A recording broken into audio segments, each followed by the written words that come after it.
السلام عليكم ورحمة الله وبركاته.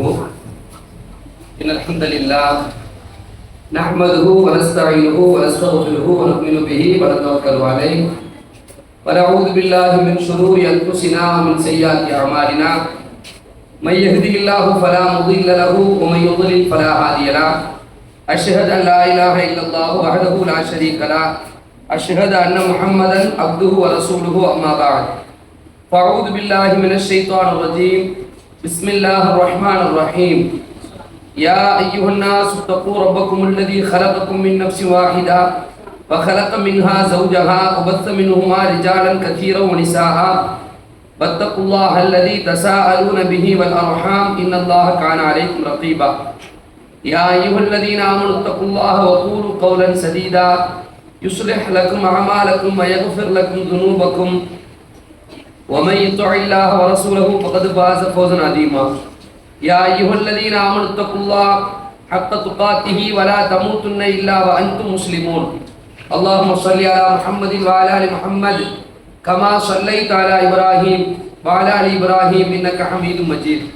اللهم بارك على محمد وعلى آل محمد كما باركت على إبراهيم وعلى آل إبراهيم إنك حميد مجيد. கண்ணியத்திற்குரிய எல்லாம் வல்ல அல்லாஹ்வின் நல்லடியார்களே, அல்லாஹ்வுடைய மகத்தான பேரருளால் பெருங்கருணையினால் வாரந்தோறும் இந்த மார்க்க தர்பியா நிகழ்வு தொடராக நடைபெற்று வருகிறது. பல்வேறு தகவல்களை தலைப்புகளை நாம் தொடராக பார்த்து வருகின்றோம். அல்லாஹ்வுடைய கிருபையினால் இந்த வாரம் இஸ்லாத்தினுடைய முதலாவது பெண் போராளி என்கிற ஒரு தலைப்பில் சில வரலாற்றிலிருந்து சில துளிகளை நாம் நம்முடைய ஈமானுக்கு உரமேற்றுகிற வகையில், நாம் படிப்பினை பெறுகிற வகையில் சில தகவல்களை எனக்கும் உங்களுக்கும் நினைவுபடுத்திக் கொள்ள ஆசைப்படுகின்றேன். பொதுவாக அல்லாஹ்வுடைய இந்த மார்க்கத்தில் தியாகம் என்பது, அதுபோன்று உழைப்பு என்பது, புரட்சி என்பது மார்க்கம் எதிர்பார்க்கக்கூடிய ஒன்று. ஏன்னா ஒரு மாற்றம், ஏற்கனவே ஒரு மக்கள் ஒரு விஷயத்தை நம்பிட்டே இருக்காங்க, இதுதான் சரி அப்படின்னு நம்பிட்டு இருக்கக்கூடிய மக்களுக்கு மத்தியில ஒரு கருத்தை சொல்லி, அந்த ஒரு புது கருத்து, எப்படிப்பட்ட கருத்து, அந்த மக்கள் எந்த கருத்தை ஏற்றுக்கொண்டு இருக்கிறார்களோ அதற்கு முற்றிலும் முரணான ஒரு கருத்தை கொண்டு நிறுத்தணும். மக்கள் இதுதான் சரி அப்படின்னு சொல்லக்கூடிய ஒரு இடத்துல எந்த அளவுக்கு சரின்னு சொல்றாங்க, ரொம்ப உறுதியாக சரி இதுதான் சரி அப்படின்னு அதுக்காண்டி உயிரையே கொடுக்கக்கூடிய மக்கள், அப்படி ஒரு டீம் ரெடியா இருக்குது. அவங்களுக்கு மத்தியில நீங்க செய்யறதெல்லாம் தப்பு அப்படின்னு சொல்றது எவ்வளவு பெரிய ஒரு விஷயம். அப்ப அவங்களுடைய நம்பிக்கையை முழுவதுமா நம்ம என்ன செய்யறோம், சிதைக்கிறோம். இதான் யதார்த்தமானது. அவங்க எதை நம்பிட்டு இருக்க, உதாரணமா சொல்லிக்கிடுங்களேன். அன்றைக்கு மக்காவுல குறைஷிகளுடைய நம்பிக்கை, அவர்கள் சார்ந்த அந்த நம்பிக்கை, மக்காவுல உள்ள ஐயாமுல் ஜாஹிலியாவுடைய நம்பிக்கை என்னவா இருந்துச்சு, கற்கள் எல்லாம் கடவுள்கள் என்று நம்பினார்கள், இறந்தவர்கள் கடவுள்கள் என்று நம்பினார்கள், நாதாக்கள் நல்லோர்கள் இறந்தவர்கள் அவர்கள் கடவுள்கள், அவர்களிடத்தில் வேண்டலாம், அவர்களிடத்தில் நம்முடைய தேவைகளை தேவைகளை கேட்டு பெற்றுக்கொள்ளலாம் அப்படின்னு நம்பினார்கள். உதாரணத்துக்கு காபத்துல்லா ஹரமிலேயே 360 சிலைகள் இருந்தது.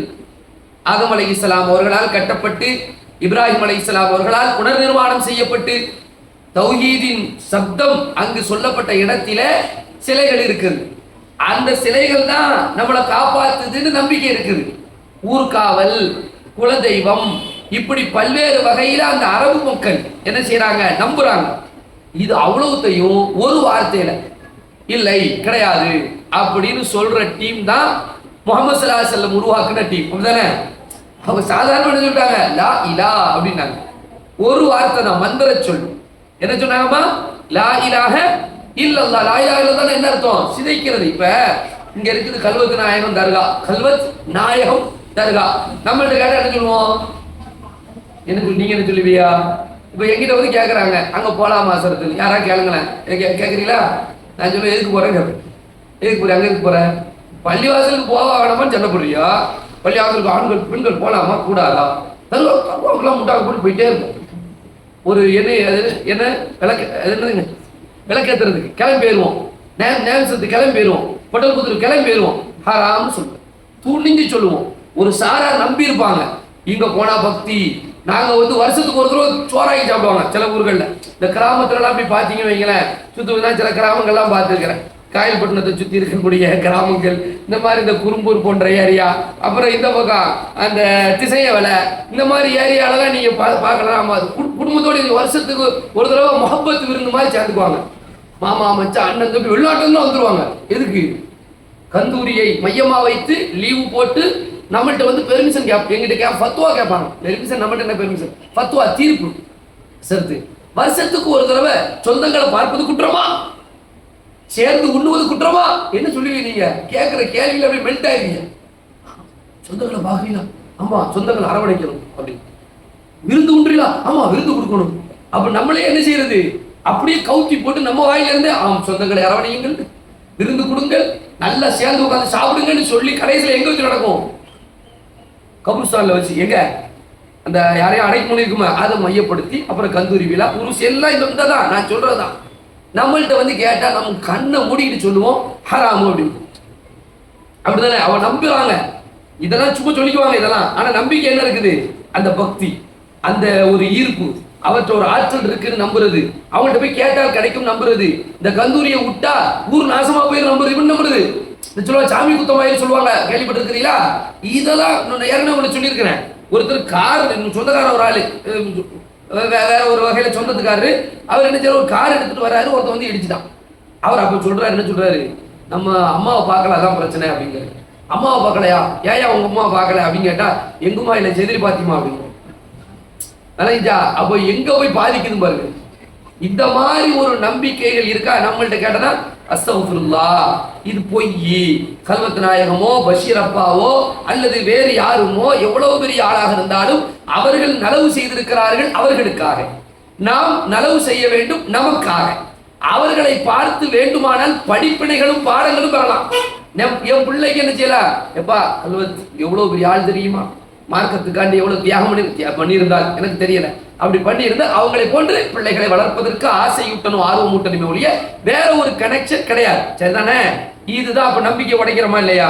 அதான பிரச்சனை. நஜாத்துக்காரன் இவன் நஜாத்துக்காரன், நாசாலிம் சாவா அவன் நஜாத்துக்காரன், இந்த ஒசாலிம் சாவா அவன் நஜாத்துக்காரன், இந்த சம்சுல்லுகாவா அவன் நஜாத்துக்காரன், இவன் நஜாத்துக்காரன், அவன் நஜாத்துக்காரன். எல்லாம் அப்படிலாம் கிடையாது. இருப்பதை சொல்லும் அப்படின்னு தெரியும் மக்களுக்கு. ஏன்னா அவங்க நம்பிக்கையை நம்ம என்ன செய்யறோம்? கை வைக்கிறோம். அவன் சின்ன அடக்கிட்டு புஷ்ங்கிறான், நம்ம என்ன செய்யறோம்? சின்ன அடக்கிட்டு இல்லையா, வளவுல இருந்து ஒரு செம்பு தூக்கிட்டு வர சொல்லுவோம். சின்னன்னு சொன்னா அவன் கொள்கை என்ன செய்யுது? அடிச்சு நொறுக்கிது. அவதானே? அவ்வளவு நாளா அப்படியே ஊரை ஏற்றி ஊரை ஏமாத்தி உடையில போட்டவன ஒத்த அடியில நெஞ்சிடறோம், நொறுக்கிறோம். நம்பிக்கைகளோடு விளையாடுகிறோம் சொல்றத விட உண்மையான நம்பிக்கையை நம்ம சொல்றோம். அப்படித்தானே சொல்ற? புரியுதா? அப்போ ஒரு புரட்சி ஏற்படுது, அப்போ ஒரு பிரச்சனை ஏற்படுது. இப்பவே இவ்வளவு இருக்கு. சும்மா கையில ஏஐ இருக்கு, ஆர்டிபிஷியல் இன்டெலிஜென்ஸ் கையில இருக்கு. ஏஐ வேர்ல்டுல நம்ம இருக்கோம் இல்லையா? இந்த உலகத்திலேயே நீங்க சொன்ன ஹதீஸ்கள் விழுந்துருங்க. சும்மா வாயை திறந்து இப்படி கேட்டா போதும், எனக்கு இந்த மாதிரி ஒரு மக்காவை பத்தி ஒரு வரலாறு கொடு அப்படின்னு நம்ம சொன்னா, ஒரு பட்டனை பிடிச்சி இப்படி சொல்லிட்டு விட்டுட்டேன்னா மக்காவை பத்தி வரலாறு ஒரு 10 பக்கத்துக்கு வந்துடும். உனக்கு என்ன மாதிரியான வரலாறு நீ கேட்கிற? முன்னாடி வரலாறா, பின்னாடி வரலாறா, மதீனாவை பத்தி எதுவும் சொல்லணுமா, வேற ஒரு கேள்வி இருக்கா? இவ்வளவு கேள்வி வரும். எதுல? அப்படிப்பட்ட உலகத்துல நாம இருந்துகிட்டு மார்க்கத்தை கிராஸ் பண்ணி நல்ல அறிஞர்களிடத்திலே கற்று மொழிகளை நீ கற்று படி சொல்றதை விட்டுவிட்டு இந்த மாதிரி நீங்க தப்பான கொள்கையில இருக்கக்கூடாதுன்னு ஆணித்தரமா சொல்லதானே செய்யணும். அந்த காலத்துல அவங்க சொல்லியிருக்கிறாங்கன்னா எவ்வளவு கஷ்டப்பட்டிருப்பாங்க. அப்ப என்ன தேவைப்பட்டுச்சு? புரட்சி தேவைப்பட்டுச்சு. ஆனா எல்லாம் அடிக்க வருவான், கொல்ல வருவான்னு சொல்றது பொண்ணானே.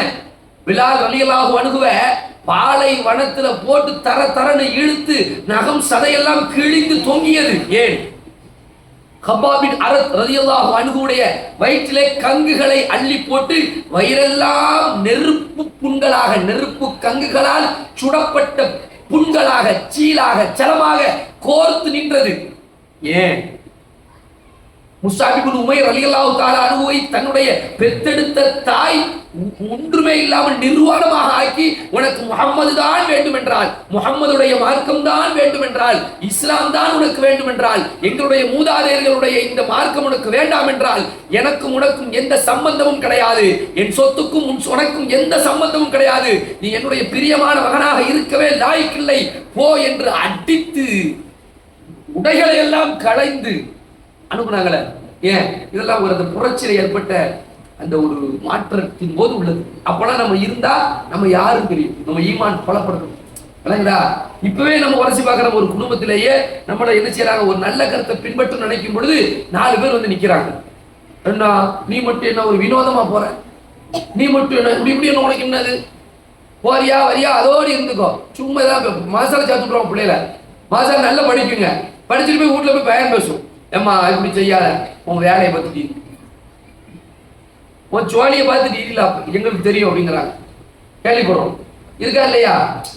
வேலை உண்டா, போனியா படிச்சியா போனியா அதோடு விடு, உன்னை பத்தி எனக்கு தெரியும் அப்படிங்கிறது. அல்லது அந்த பிள்ளைல ஏதாவது ஒரு பழகின இருக்கும், அதை சொல்லி காமிக்கிறது.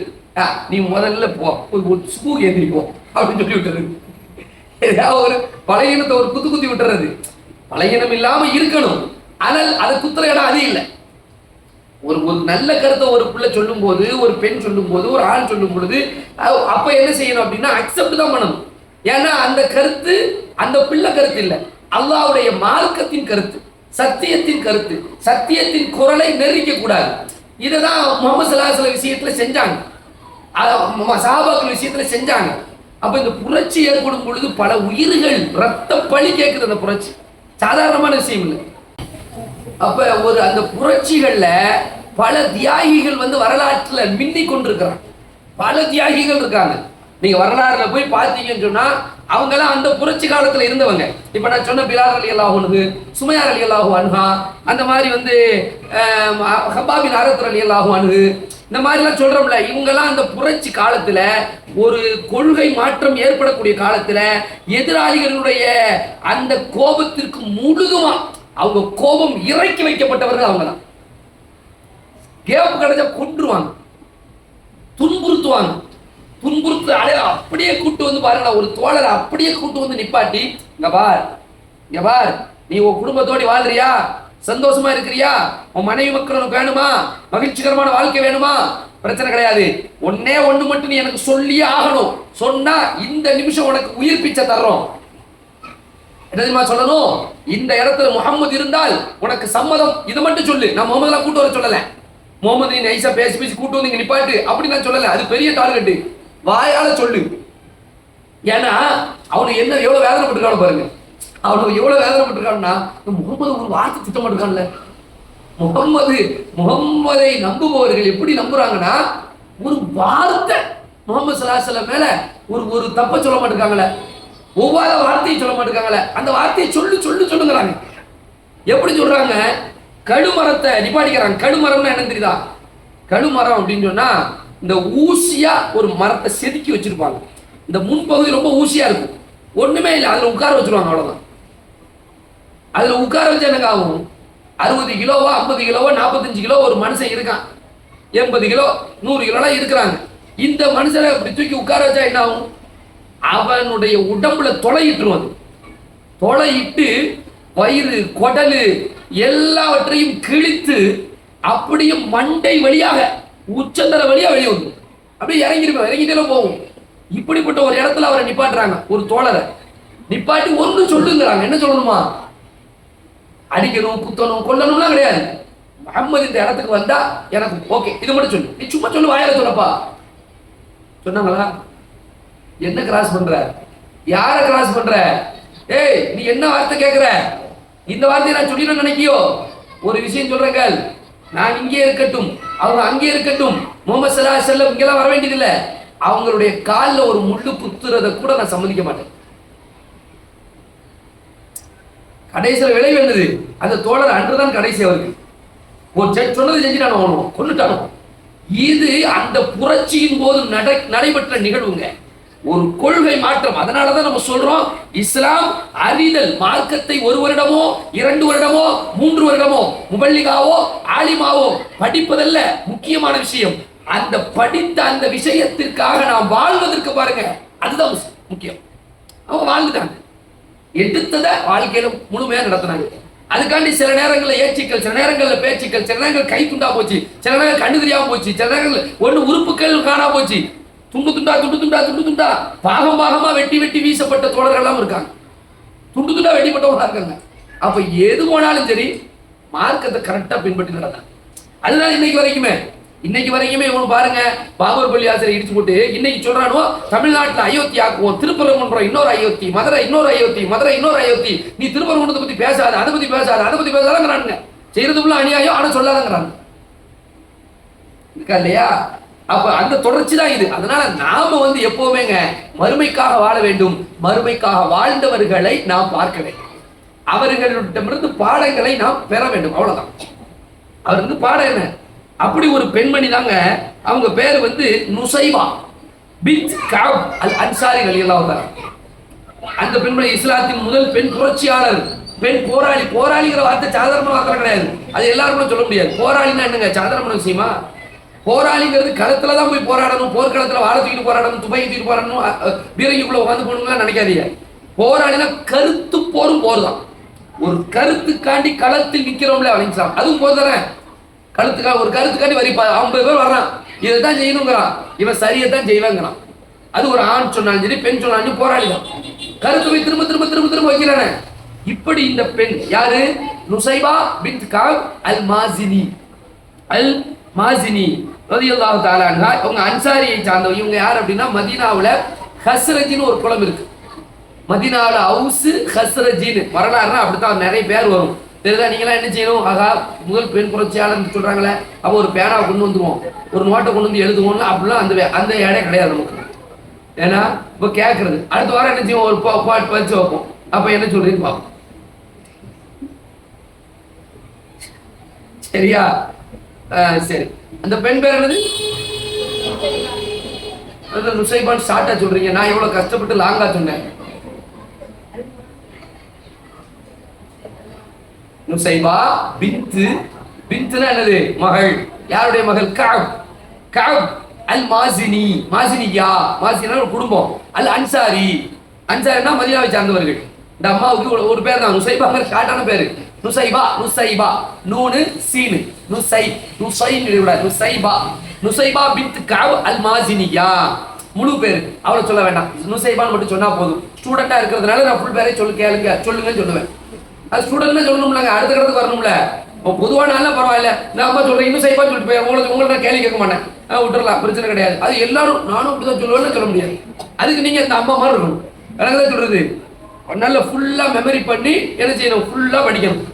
இப்ப இந்த நுசைபாங்கிற அம்மா இவங்க யார் அப்படின்னா, மதீனாவில் வாழ்கின்ற 2 பெருங்குளம். மதீனாவில் 2 பெருங்குளம் உண்டு, ஒன்று அவுஸ், இன்னொன்று ஹஸ்ரஜ். இந்த ஹஸ்ரஜ் கோத்திரத்துல உள்ளவங்க தான் இவங்க. ஹஸ்ரஜ் கோத்திரத்துல எல்லாரும் மதீனாவோட வளமை போல இருக்கக்கூடிய நேரத்துல மக்கால இருந்து ஒரு கூட்டம் வருது. எங்க? மதீனால இருந்து மக்காவுக்கு போயிட்டு ஹரமுக்கு போவாங்க. ஹரமுக்கு போவாங்கன்னா அப்ப எதுக்கு போவாங்கன்னா உம்ராக்கு போக மாட்டாங்க. அப்ப இந்த சிலைகளை வணங்குறதுக்காண்டி மதீனால இருந்து ஒரு கோஷ்டி எங்க போகுது? அப்ப எஸ்ரிபு. மதீனாவுக்கு பழைய பேர் என்னது? எஸ்ரிபு. அல்லாஹ்வுடைய தூதர் மதீனாவுக்கு வந்த பிறகு அந்த ஊருக்கு பேர் மதீனத்துன் நபி. எஸ்ரிபுங்கிறது மதீனாவுடைய பழைய பேர். அதாவது இன்னைக்கு நம்ம உம்ராக்கு போறவங்க மக்கா மதீனா இதெல்லாம் நமக்கு நல்லா தெரிஞ்சு. மக்கா மதீனா. மக்கானா சதுர, மக்காவோட ஊர், மக்கா இருக்கக்கூடிய காபா சதுர கட்டிடம். இது மதீனா. மதீனாவுடைய ஃபுல் ஃபார்ம், மதீனா முழு பெயர் கிடையாது. மதீனாவுடைய முழு பெயர் என்பது இப்ப நம்ம வைப்போம்ல, அப்துல் காதர் வைப்போம், காதர்னு கூப்பிடுவோம்ல, அந்த மாதிரி மதீனாவுடைய முழு பெயர் ஒண்ணு இருக்கு. அதை விட்டுட்டு இப்ப எல்லாரும் எப்படி கூப்பிடுறோம்? மதீனான்னு கூப்பிடுறோம். அப்ப மதீனாவுடைய முழு பேர் என்ன தெரியுமா? மதீனத்துன் நபி. மதீனா பட்டணம் அல்லது இங்கிலீஷ்ல சிட்டி, தமிழ்ல ஊர்னு கூட எழுதிக்கலாம். மதீனத்துன் நபி, நபியுடைய ஊர். ஆனா இந்த மதீனா நபியுடைய ஊரா எப்ப போச்சு? ஸ்டார்டிங்ல இருந்து இருக்க வாய்ப்பே கிடையாது. ஏன்னா ஸ்டார்டிங்ல நபின்னு ஒண்ணு கிடையாது. எப்ப? ஹிஜ்ரத்துக்கு பிறகுதான். அல்லாஹ்வுடைய தூதர் முஹம்மது ஸல்லல்லாஹு அலைஹி வஸல்லம் எப்பொழுது மதீனாவுக்கு போனாங்களோ அப்பொழுது அந்த மதீனாவுக்கு பேர் என்னவா போச்சு? எஸ்ரீபுக்கு பேர் பழைய பேர் எஸ்ரீபு. பழைய பேர் எஸ்ரீபு. நீங்க புத்தகத்துல பாப்பீங்க எஸ்ரீபுன்னு இருக்கும். அது என்னன்னா சா வந்து வராது, தமிழ்ல இல்ல, சா இருக்கா, சா சாங்கிற உச்சரிப்பு இல்லாதனால எஸ்ரீபுக்கு பதிலா எஸ்ரீபு அப்படின்னு போட்டிருப்பாங்க. எஸ்ரீபு பழைய பேர். இப்ப அல்லாஹ்வுடைய தூதர் ஸல்லல்லாஹு அலைஹி வஸல்லம் மக்கால இருக்கக்கூடிய காலகட்டத்துல மதீனால இருந்து, அதாவது எஸ்ரீபுல இருந்து மக்காவுக்கு வந்து சில பேர் ரசூலுல்லாஹ்வை சந்திக்கிறாங்கல்ல, இங்க சிலை வணக்கம் அந்த காபத்துல்லாஹ் வரும்போது ரசூலுல்லாஹ் பிரச்சாரம் பண்றாங்க. சந்திச்சு சில பேர் இஸ்லாத்தை ஏத்துக்கிட்டாங்க. இஸ்லாத்தை ஏத்துக்கிட்டு ஊருக்கு வராங்க. எங்க வராங்க? மதீனாவுக்கு. வரும்பொழுது 2 பேரை கூட்டிட்டு வராங்க. ஒன்று முஸ்அப் இப்னு உமைர் ரலியல்லாஹு அன்ஹு, இன்னொன்று அப்துல்லா இப்னு உம்மி மக்தூம். அப்துல்லா இப்னு உம்மி மக்தூம் ரலியல்லாஹு தஆலா அன்ஹு. இந்த 2 பேரை கூட்டிட்டு வராங்க. அப்துல்லா இப்னு உம்மி மக்தூம் 2 கண்ணு தெரியாது, சரியா? ஆனா மார்க்க அறிவு உள்ளவங்க, நல்ல நுட்பமான அறிவு உள்ளவங்க. நிறைய அல்லாஹ்வுடைய தூதர் ஸல்லல்லாஹு அலைஹி வஸல்லம் கேள்விகள் கேட்டு கேட்டு கேட்டு இவங்க ஞாபகமா ஒரு குர்ஆன்ல உள்ள ஒரு வசனமே இருக்கு, ஒரு சூறாவே இருக்கு. என்ன சூரா? அபஸவத்தவல்ல. மாஷா அல்லாஹ். அபஸவத்தவல்ல அன்ஜாஹுல் அமா. அன்ஜாஹுல் அமானா பார்வையற்றவர் அல்லாஹ்வுடைய தூதரிடத்தில் வந்த சமயத்தில் வரும். அந்த பார்வையற்றவர் யாருன்னா அப்துல்லா இப்னு உம்மி மக்தூம் தான். இந்த அப்துல்லா இப்னு உம்மி மக்தூம் பத்தி ரசூல் ஸல்லல்லாஹு அலைஹி வஸல்லம் சொல்லுவாங்க, அவங்கள பார்க்கும் போதெல்லாம் உங்களுக்காக அல்லாஹ் என்னை கண்டித்தான், உங்களுக்காக அல்லாஹ் என்னை கண்டித்தான் அப்படின்னு சொல்லத்தக்க ஒரு முக்கியமான நபர் யாரு? இந்த பார்வையற்ற அந்த அப்துல்லா இப்னு உம்மி மக்தூம். இந்த 2 பேரையும் அல்லாஹ்வுடைய தூதர் ஸல்லல்லாஹு அலைஹி வஸல்லம் மதீனாவுல இருந்து மக்காவுக்கு வந்து இஸ்லாத்தை ஏற்ற மக்களோடு நீ உங்க ஊர்ல போய் இஸ்லாத்தை சொல்லுங்க, இந்த 2 பேரை கூட்டிட்டு போங்கன்னு. மதீனாவுல முதலாக இஸ்லாமிய அழைப்பை சொன்னவர் முஸ்அப் இப்னு உமைர் ரலியல்லாஹு அன்ஹு. எப்படி போய் சொன்னாங்க தெரியுமா? 2 பேரும் அங்க உள்ள ஒரு 2 பேரோட கூட்டணி சேர்ந்துக்கிட்டு வீடு வீடா போய் கதவு கதவு போய் இப்போ சொல்லுவீங்க. பயான் போய் சொல்லுவீங்களா? பெண்கள் பயான் சொல்றீங்களா இல்லையா? போய் போன் போட்டு சொல்றீங்க வாட்ஸ்அப் குடும்பத்துல. நம்ம வந்து இன்னைக்கு வந்து நம்ம பயங்கரமான ஜெனரேஷன்ல இருக்கோமா இல்லையா? ஏன்னா அந்த வளர்ச்சியின் காரணத்தினால வாட்ஸ்அப்ல ட்விட்டர்ல வேற ஏதாவது நீங்க சொல்லிடுவீங்க. ஆனா வீடு வீடா தட்டி சொன்னாங்க இஸ்லாத்தை. அப்படி சொல்லும் போது ஒரு 73 ஆண்களும் ஒரு 2 பெண்களும் அடுத்த வருஷம் ஹஜ் சமயத்துல கிளம்பிட்டாங்க. எத்தனை பேரு? 73 ஆண்களும் மதீனாவுடைய ஆண்கள், 2 பெண்களும். அந்த 73 ஆண்கள்லையும் 2 பெண்கள்லையும் ஒரு குடும்பம் இருக்கு. அந்த குடும்பம் யார் குடும்பம்னா இந்த நுசைபா பின் அல் காப் அல் மாசினியா, நுசைபானு சொல்லுவோம், ரொம்ப பெருசா இருக்கு. நுசைபா ரலியல்லாஹு தஆலா அன்ஹா இருக்காங்களே, அவங்க குடும்பம் என்ன செய்யுது இருக்கு. அவங்க ஹஸ்பண்ட் இருக்காங்க. அவங்க ஹஸ்பண்ட் பேரு ஸெய்த். அவங்க ஹஸ்பண்ட் பேர் என்னது? ஆமா, அப்துல்லா இப்னு ஸெய்த் இப்னு ஆசிம். அவங்க ஹஸ்பண்ட் பேர் ஸெய்த் இப்னு ஆசிம். அவங்க பேர் நுசைபா. 2 பிள்ளைங்க. ஒருத்தர் பேர் அப்துல்லா, ஒருத்தர் பேர் ஹபீபு. ஒருத்தர் பேர் அப்துல்லா இப்னு ஸெய்த், இன்னொருத்தர் ஹபீப் இப்னு ஸெய்த். இந்த 4 பேருமே அந்த பயணத்துல இருக்காங்க. ஒட்டு மொத்தமாக ஒரு புரட்சிகர சிந்தனையை ஏற்றுக்கொண்டார்கள். அதான் சொன்னாங்க. ஒரு குடும்பமே பெரிய விஷயம்ல. குடும்பமா இஸ்லாத்துக்கு வர்ற எவ்வளவு பெரிய விஷயங்க. இன்னைக்கு பயானுக்கு வர்றோம்ல, நம்ம குடும்பம் ஃபுல்லா இந்த மென்டாலிட்டியில இருக்கிறது பெரிய விஷயம். சில பேருக்கு அந்த குடிப்பினை இருக்கும், நிறைய பேருக்கு அந்த குடிப்பினை இருக்காது. சில பேருக்கு மார்க்கத்துல மனைவிக்கு ரொம்ப ஆர்வம் இருக்கும், கணவர் கொஞ்சம் டவுனா இருப்பாரு. சில வீட்டுல கணவருக்கு ரொம்ப ஆர்வமா இருக்கும், மனைவி கொஞ்சம் டவுனா இருப்பாங்க. சில பேர் கணவன் மனைவி ரொம்ப ஆர்வமா இருப்பாங்க, பிள்ளைங்க கொஞ்சம் டவுனா இருப்பாங்க. சில அரிதான வீடுகள்ல தான் எல்லாரும் என்ன செய்வாங்க, ரொம்ப ஆர்வத்தோடு இருப்பாங்க. மாஷா அல்லாஹ். அப்படிப்பட்ட ஒரு குடும்பம் தான் இந்த அம்மாவுடைய குடும்பம், நுசைபா ரலியல்லாஹு தஆலாவுடைய குடும்பம். அல்லாஹ் அதுக்கேற்ற மாதிரியே அவங்களுடைய குடும்பத்தையே கபூல் செஞ்சுட்டான். எல்லா வகையிலும் இஸ்லாத்தை ஃபுல்லா அவங்க ரொம்ப நுட்பமா இஸ்லாத்துல வந்து ரொம்ப உறுதியாக இருக்கக்கூடிய குடும்பமாக்கிதான். சரி, இந்த குடும்பம் வருதா?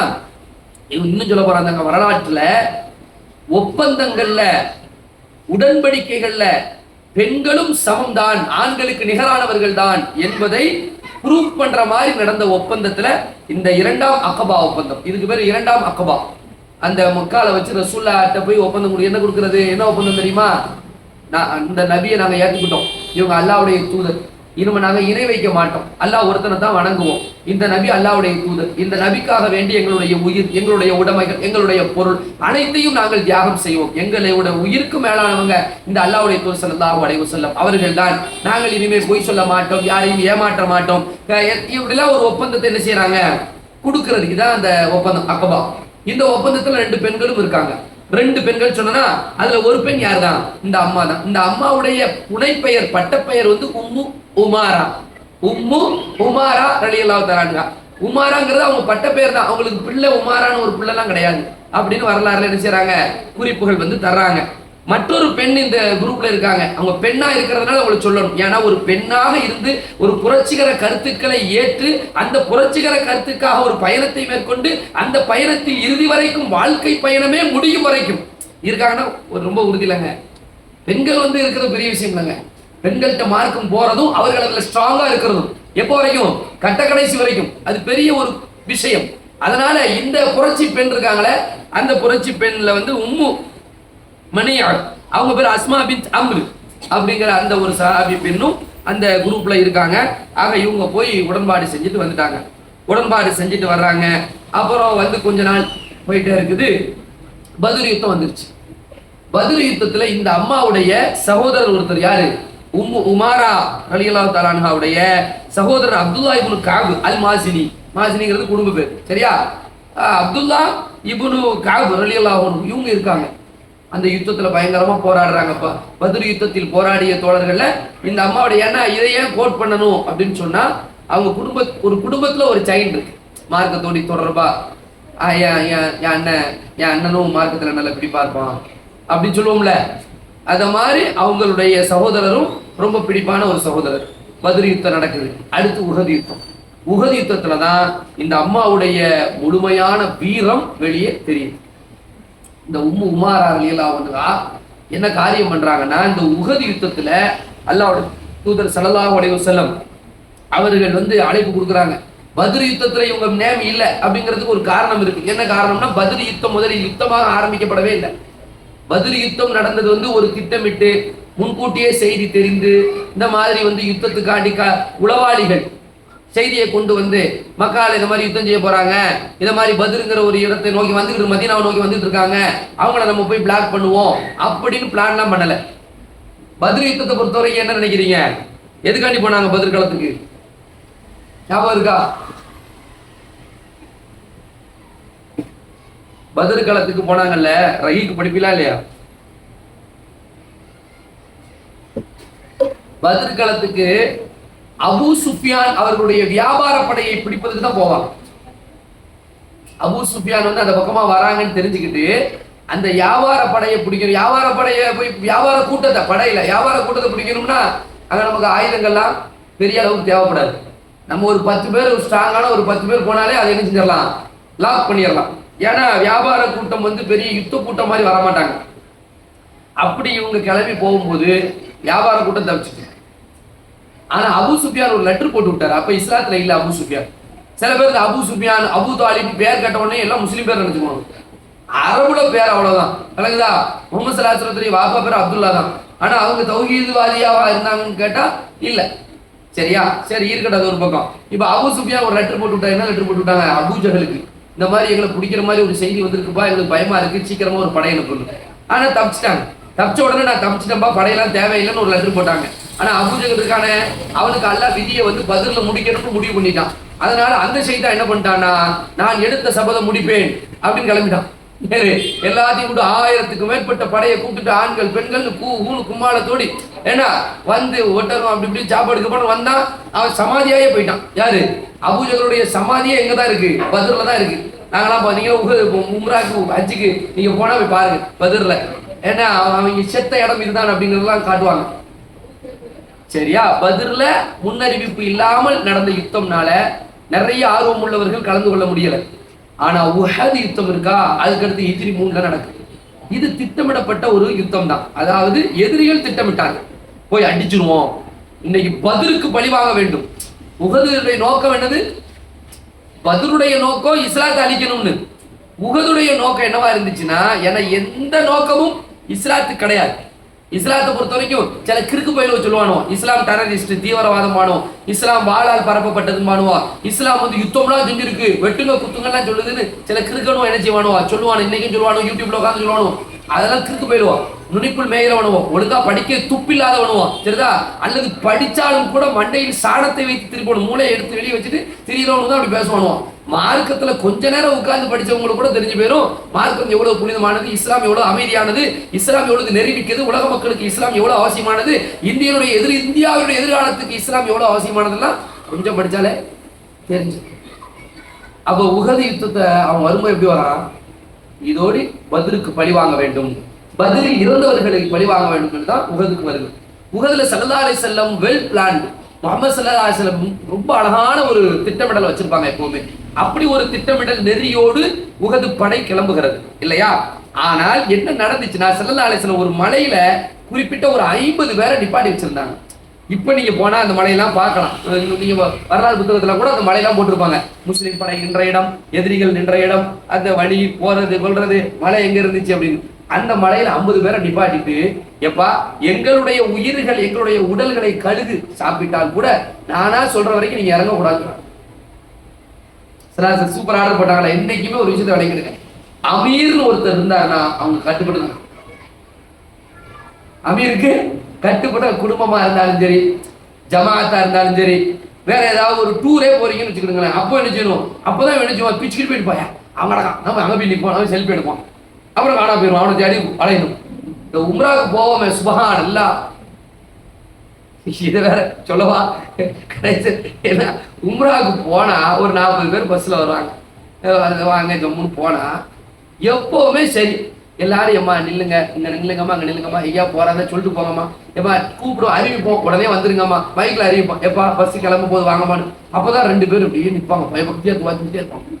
அவ்வளவு நேரம் எங்க பார்த்துட்டு அப்ப போய் துவாசி. இங்க இருக்கு நான் 38 பேரும் திட்டிட்டு இருப்போம், இங்க எப்ப பார்த்தா லேட்டா தான் வருவான், வேற வேலையே கிடையாதா? 38 பேரும் பத்துவா இங்க அவங்களுக்கு, அந்த 2 பேரும் அங்க துவா, யாருதான் 2 பேரும் அங்க துவா.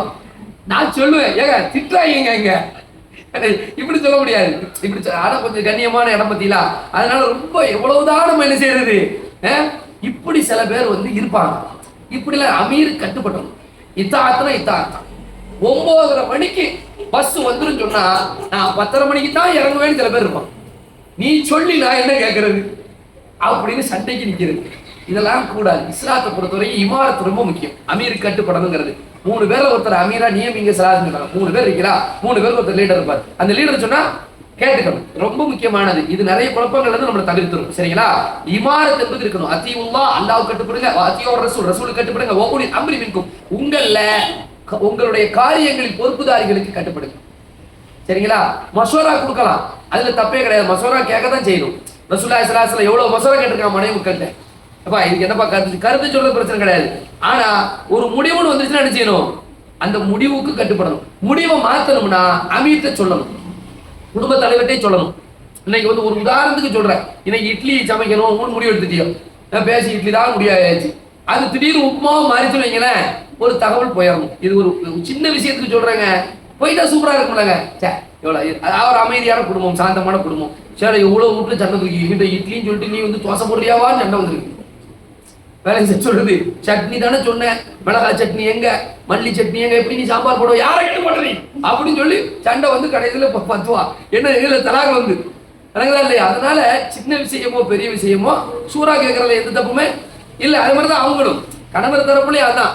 அவர் வந்து ஒரு இடத்துக்கு கூட்டிட்டு போறேன் அப்படின்னு சொல்லி பிளானை மாத்தினார்னா ஒரு முன்கூட்டியே ஏமா இது மாதிரி முடிவு எடுத்திருந்தோம் 7 மணிக்கு இங்க போற மாதிரி, ஆனா சூழல் கொஞ்சம் இதா இருக்குது, போய் 8 மணிக்கு போகும். இல்லாட்டி இந்த 1 மணி நேரம் பெரிய யுத்தம், பதில் யுத்தம் வீட்டுல நடக்கும். உகது பதில் அதெல்லாம் பயங்கரமா நடக்கும். நீ என்னைக்குதான் கேட்டிருக்க சொல்லு பேச்ச, நீ இப்படிதான் அப்படின்னு சொல்லி அங்க அது அவ்வளவு நாள் செஞ்சதெல்லாம் விட்டுருவாங்க.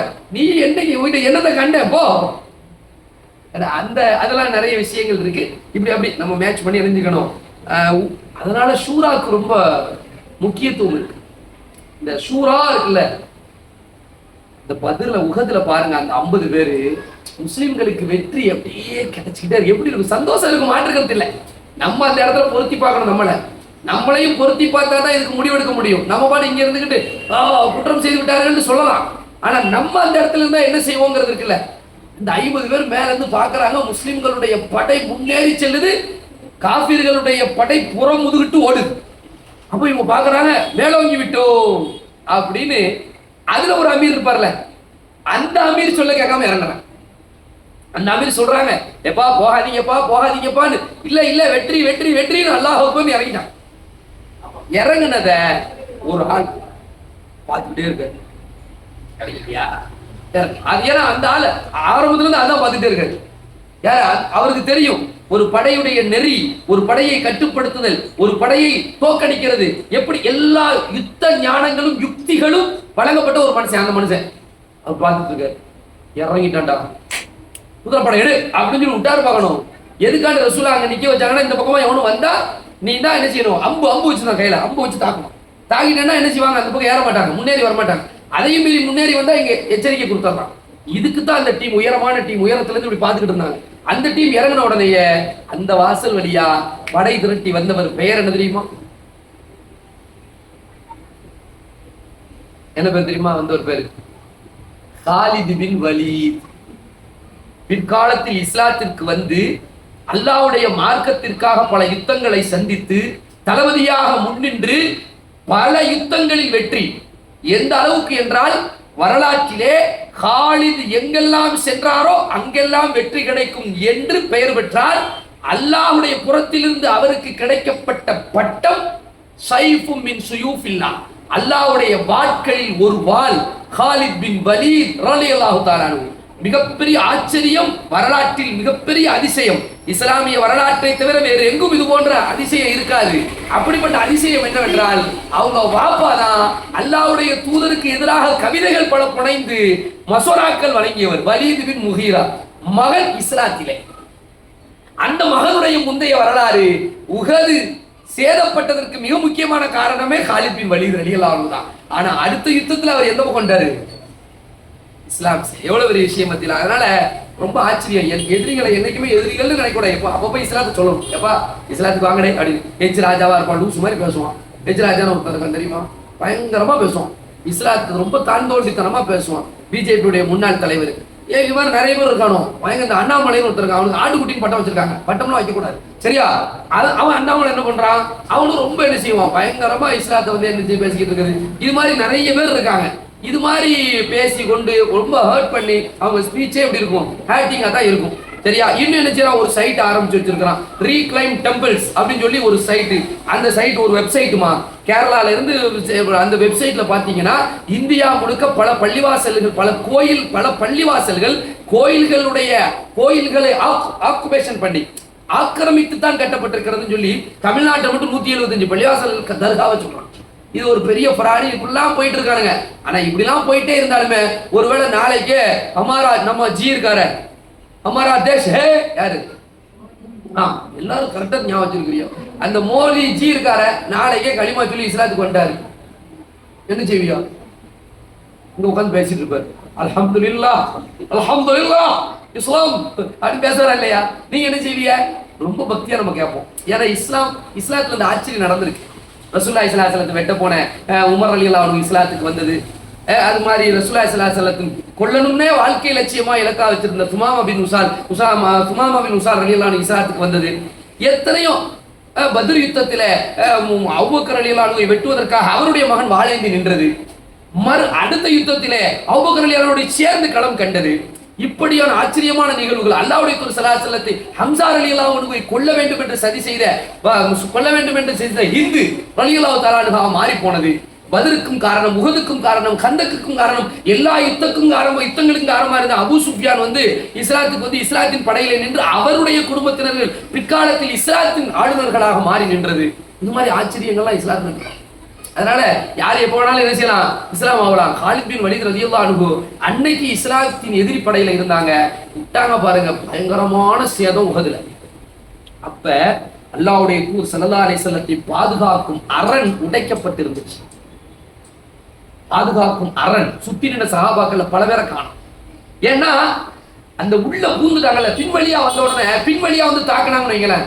இப்ப ஒருத்தவங்க வந்து முன்னாடி இருந்து ஒருத்தவங்க வந்தா உங்களுக்கு தெரியும், பின்னாடி இருந்து ஒரு 4 பேர் ஓடி வராங்க, என்ன செய்வீங்க? துடி ஓடி தான் செய்வீங்க. பின்னாடி சவுண்டு கேக்குது, ஓடிதான் ஒரு சத்தம் கேக்குது, தர என்ன பண்ணுவீங்க நீங்க? நமக்கு பதறிடுவோம்லங்க. என்ன நமக்கு பார்த்து வந்தாலே பதறுவோம், பார்க்காம பின்னாடி இருந்தாங்க. யுத்தம் நடந்துகிட்டு இருக்கு, முன்னாடி போயிட்டு இருக்கிறோம், பின்னாடி இருந்து ஒரு டீம் அடிச்சா எப்படி இருக்கும்? யார் அடிக்கிறாங்கன்னு தெரியல. முஸ்லிம்களை தாக்குவது, இப்படி ஒரு நிலை வந்துருச்சு. அதனால நிலை குலைஞ்சு தான் போயிட்டாங்க முஸ்லிம் படை. சில பேர் ஆயுதத்தை போட்டு போடுறாங்க. இப்படிப்பட்ட ஒரு நேரத்துல ஒரு பெண் அந்த இடத்துல வந்து நின்று தன்னுடைய கணவனையும் தன்னுடைய பிள்ளைகளையும் கூட்டிட்டு வந்து களத்துல வந்து நின்று அல்லாஹ்வுடைய தூதர் ஸல்லல்லாஹு அலைஹி வஸல்லத்தை மறைத்து நின்று அவர்களுடைய மேனியிலே காயங்கள் பல பெற்று அல்லாஹ்வுடைய தூதர் ஸல்லல்லாஹு அலைஹி வஸல்லத்தை காப்பாற்றும் பணியிலே நின்னார். பயங்கரமாக யுத்தம். அவங்க சும்மா அவங்க எதுக்காண்டி ஆக்சுவலா வந்தாங்க அப்படின்னா, பெண்கள் யுத்தம் செய்யறதுக்கு மார்க்கத்துல கடமை கிடையாது. ஆனா எதுக்காண்டி வந்தாங்கன்னா, இந்த தண்ணி இது மாதிரி உதவிகள் செய்யறது, மருத்துவ உதவிகள் செய்யறதுக்காண்டி ஒரு ஃபர்ஸ்ட் ஆயிடுன்னு சொல்லுவோம்ல, முதல் உதவி. வெட்டப்பட்டவனை கூட்டு வரது, அடிப்பட்ட தண்ணி தேவை, பிடித்து கை கால் வெட்டப்பட்டு இருப்பாங்க, கை துண்டிக்கப்பட்டிருக்கும். இந்த மாதிரி நேரத்தில் இந்த ஃபர்ஸ்ட் எய்ட் பண்றதுக்காண்டி வந்தவங்க தான் பெண்கள். அதுல அந்த அம்மா வந்திருக்காங்க. யாரு? நுசைபா ரலியல்லாஹு தஆலா அன்ஹா. அவங்க பார்த்தாங்க, ஆகா யுத்தங்கள் வேற மாதிரி போயிட்டு இருக்குதா, எல்லாரும் சிதறி கொண்டு இருக்கிறாங்களே, அதோ முஹம்மது ஸல்லல்லாஹு அலைஹி வஸல்லம் இருக்கிறாங்களே, ஏன் அந்த யுத்தத்துல முஹம்மது ஸல்லல்லாஹு அலைஹி வஸல்லம் இறந்துட்டாங்கிற செய்தி போச்சு. முஹம்மது ஸல்லல்லாஹு அலைஹி வஸல்லம் இறந்து விட்டார்கள், கொன்று விட்டாருங்கிற அந்த ஒரு புரளி கிளம்புனது எங்கதான்? உஹது யுத்தத்துல. அந்த யுத்தத்துல முஹம்மது ஸல்லல்லாஹு அலைஹி வஸல்லத்துக்கு அரணாக ஏன் ஸல்லல்லாஹு சொல்றாங்க, லெஃப்ட்ல திரும்பினாலும் நுசைபா தான், முன்னால பார்த்தாலும் நுசைபா தான், பின்னால பார்த்தாலும் நுசைபா தான், என்னுடைய எல்லா புறங்களிலும் நின்று என்னை பாதுகாத்தவர் நுசைபா என்று ஸல்லல்லாஹு அலைஹி வஸல்லம் சொல்லத்தக்க அளவுல ஒரு போராளியாக இருந்தவர்கள் யாரு? நீங்க என்ன பார்த்தா மார்க்கத்துக்காண்டி நம்ம போராடுறதுக்கு பெண்கள் எந்த அளவுக்கு முன்ன வரணும் அப்படிங்கிற அந்த சிந்தனை கொஞ்சம் டிராப் ஆயிடும். கிடையாது, வரலாம். வாசல் திறந்துதான் இருக்கு. நீங்க பேசக்கூடாது அப்படின்னு யாரும் தடை போட்டிருக்காங்களா? இஸ்லாத்தை யாருக்கும் சொல்லக்கூடாது என்று யாரா தடை போட்டிருக்காங்களா? அல்லாஹ்வுடைய மார்க்கத்தை பிரச்சாரம் செய்யக்கூடாது என்று யாரா தடை போட்டிருக்கிறாங்களா? உங்களுடைய வீடுகளிலே, நம்முடைய ஊர்களிலே நடக்கக்கூடிய அனாச்சாரங்களை ஒழிக்க வேண்டும் என்ற படையில நீங்க இருக்க வேண்டும். நீங்க வரக்கூடாது தடை இருக்கா? கிடையவே கிடையாது. அல்லாஹ்வுடைய மார்க்கத்திற்காக நம்மால என்ன செய்யலாம்? அன்னைக்கு செஞ்சாங்க அந்த அம்மா. அல்லாஹ்வுடைய தூதர் வாழ்ந்து போராடின்னு சொல்லல, அவங்களாகவே என்ன செஞ்சாங்க? களத்துல வந்தாங்க. ஓடி போனார்ல, புறம் குதிரிட்டு ஓடக்கூடிய ஒரு தோழர் ஆயுதத்தை உம்மு அமாரா அவர்கள் கையில் கொடுத்தாங்க. வாளேந்தி போரிட்டார்கள். ஆளேந்தி போரிட்டு இருக்காங்க. அந்த அம்மாவுக்கு ஏன்னா அந்த பயிற்சியும் அவங்க தெரிஞ்சிருக்கிறாங்க. வால் வீச்சு, அம்பு எறிதல் ரெண்டையும் அவங்க செஞ்சிருக்காங்க. அப்ப அதுக்கு கொஞ்சம் பயிற்சி இருந்து கேட்கறது. திடீர்னு போய் அம்பு எறிய முடியாதுமா? திடீர்னு போய் அம்பு எறிய முடியுமா? அம்பு எறிகிறதுனா என்ன செய்யணும்? ஒரு நல்ல குறி பார்க்கணும், அதுக்கு ஒரு ஃபோர்ஸ் இருக்கணும், ஒரு நல்ல ஒரு வேகம் இருக்கணும். இல்லைன்னா நம்ம கையை கிழிச்சிடும், ரிவர்ஸ் ஆயிடும், பின்னாடி போயிடும். அப்போ அதை கரெக்டாக அந்த அளவுக்கு பயிற்சி இருக்கணும். நம்மளும் பயிற்சி பெறணும். ஏன்னா நீச்சலே தெரிய மாட்டேன் நிறைய பேருக்கு.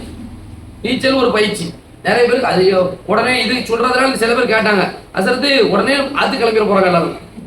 நீச்சல் படிக்கணும் அசரத்தா கூடுன்னு சொல்லிட்டாரு. அப்படி இல்லை, அது படிக்கக்கூடிய காலம் சின்ன பிள்ளைகளுக்கு படிச்சு கொடுத்துடலாமே. சும்மா என்னதெல்லாமோ சொல்லி கொடுக்கறதுக்கு பதிலாக சில ஸ்விம்மிங் பூல் இருக்குது, குறிப்பிட்ட நேரத்துல பெண்களுக்கு மட்டுமே இருக்குது. பெண்களுக்குன்னு நான் இப்ப சொல்றது பெரியவர்களுக்கு அல்ல, நீச்சலை படிப்பதற்கு. இப்ப நான் நீச்சல் படிச்சு எப்ப படிச்சோம்?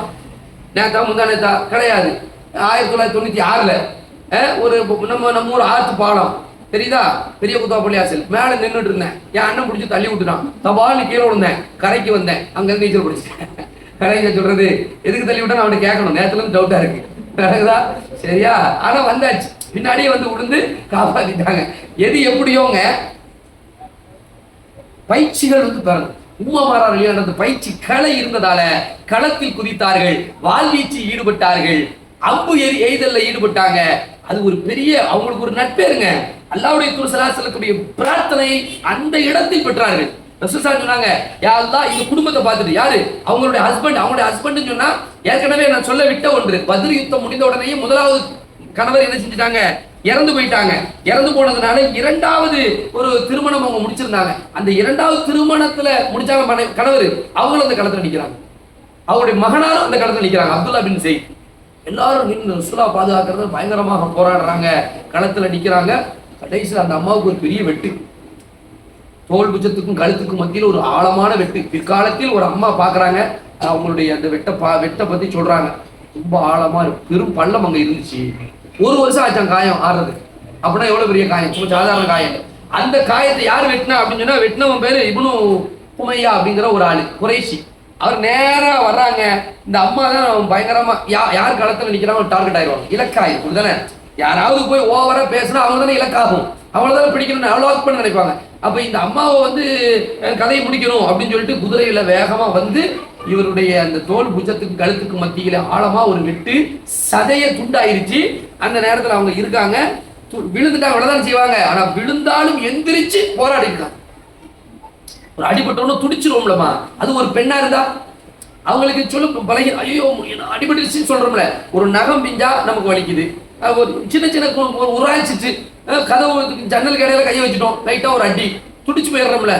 ஏதாவது ஒரு ஸ்டாண்டு போடும்போது காலை லைட்டா நினைச்சிட்டு வண்டி கீறிட்டு துடிச்சு போறோம்ல. சின்ன சின்ன காயங்கள் கத்திரிக்காய் வெட்டிட்டு இருக்கும்போது லைட்டா ஒரு லைட்டா ஒரு ஏதாவது வந்துருதுல. இந்த புண்களுக்கே வலிக்கக்கூடிய நாம் ஆழமாக நீ செத்துரு அப்படின்னு ஒருத்தர் வெட்டும் பொழுது அந்த வெட்டு எப்படி விழுந்திருக்கும்? அந்த வெட்டு ஆழ பதிந்து பெரும் பாலம் ஏற்பட்டு பள்ளம் ஏற்பட்டு சதைய துண்டாயிருச்சு. ஆனா அந்த அம்மா விழுந்தவங்க எரிஞ்சிட்டாங்க. அப்துல்லா ஓடி வர்றாரு, தன்னுடைய மகன் ஓடி வந்து அம்மா தூக்கணும்னு. ஆனா அந்த அம்மா எந்திரிச்சு அப்துல்லா போராடுறாரு. யார் தன்னை வெட்டினாரோ அந்த அவருடைய குதிரையின் காலை வெட்டி அவன் விழுந்த உடனே அவன் கழுத்தையும் வெட்டி கதையை முடிச்சது யார் தான்? உம்மு உமாரா தான், நுசைபா. அப்ப இது எல்லாமே வந்து ரத்தம் பார்த்தா எப்படி இருக்கும்? அப்படி இருக்கு, உண்மைதான். வேற அந்த காலம் நம்ம வீட்டுல இன்னைக்கு அந்த காலத்தோட இன்னைக்கு ஒருத்தன் ஓட்ட பிரிச்சு உள்ள இறங்கிட்டான், பிள்ளைகள் இருக்கு, பிள்ளைகளை பாதுகாக்கணும், கையில கத்தி வச்சிருக்கான். இப்ப நான் என்ன செய்யணும்? நான் உட்கார்ந்துக்கிட்டு அல்ஹம்துலில்லாஹ் பாரக்கல்லாஹ் மாஷா அல்லாஹ் அல்ஹம்துலில்லாஹ் நஹ்மது வ ஸல்லி அலா ரசூலில் கரீம் ஒரே போடு அசத்தே போங்க குத்தாப்லையா சொல்லுங்க. அப்போ உட்கார்ந்துக்கிட்டு இன்னும் அல்ஹம்துலில்லாஹ் கிடையாது. ஏக் மார் தோ துக்கனா, அவ்வளவுதான். அவன் தான் வீரன். ஒன்று வருகிறது என்று சொன்னால் களத்தில், அதனாலதான் சலாம் சொல்றாங்க, நீ களத்துல போராடுப்பா, அநீதிக்கு எதிரா. நீ இறந்து போன உனக்கு வீரனவன். நிறைய பேரை காத்துடலாம். இப்போ பஸ்ல வந்து பிட் பாக்கெட் அடிக்கிறானே, எந்த தைரியத்தில் அடிக்கிறான்? அவனும் கேட்க மாட்டாங்கிற தைரியத்தில் அடி. கத்தி வச்சு இவ்வளோண்டு கத்தி வச்சு மிரட்டுறான். 50 பேரை மிரட்டுவோம். ஒரு ஆள் மிரட்டுறான்னு அர்த்தம். இவ்வளோண்டு கத்தி வச்சுட்டு குத்திடுவேன் சொல்லுவோம், குத்த மாட்டான். ஒருத்தன் ஏறி ஒரு மிதி குத்தணும் வைங்களேன், அவனை பிடிச்சிடலாம்ல. ஒருத்தனுக்கு லைட்டா குத்து விடும், போய் ஆஸ்பத்திரியில போய் பர்ச்சேஸ் பண்ணிக்க வேண்டியதானே, என்னங்க அதானே? இது வீரம் இல்லையா? செய்யணும் நம்ம. ஆமா இன்ஷா அல்லாஹ். அப்ப உம்மு உமாரா ரலியல்லாஹு தஆலா இவ்வளவு பெரிய சாதனைங்க. அப்படி பார்க்கலாம். அடுத்து பத்ர் முடிஞ்சு உஹது முடிஞ்சா அடுத்து அஹ்ஸாபு, கந்தக், கைபர், நிறைய யுத்தங்கள். எல்லா யுத்தங்களையும் ஃபத்ஹ் மக்கா, ஹுதைபியா உடன்படிக்கையில எல்லாத்துலயும் இந்த அம்மாவுடைய பங்களிப்பு இருந்துச்சு. கடைசியா முசைலமா யுத்தம். முசைலமா அப்படின்னு சொல்லி ஒருத்தன் கிளம்புனா, பொய் நபி.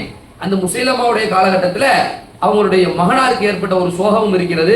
இன்ஷா அல்லாஹ் வரக்கூடிய வாரத்துல வந்து அந்த நிகழ்வை நான் தனியா சொல்லிட்டு அந்த வேற ஒரு டாபிக்ல அந்த ஒரு நிகழ்வை என்ன செய்யறேன் இன்ஷா அல்லாஹ் குறிப்பிட்டு காண்பிக்கிறேன். நேரம் என்ன செய்து தாண்டி போகுது. எல்லாம் வல்ல அல்லாஹ் ரப்புல் ஆலமீன் நம்மையும் ஒரு வீரராக நம்முடைய காலகட்டத்தில் அல்லாஹ்வுடைய மார்க்கத்துக்கான என்ன உதவிகள் செய்ய முடியுமோ, நம்முடைய கருத்தால், நம்முடைய எழுத்தால், நம்முடைய சிந்தனையால், நம்முடைய குடும்பத்தால் அழகான குழந்தை வளர்ப்பே மார்க்கத்துக்கான ஒரு சீர்தன விதை தானே.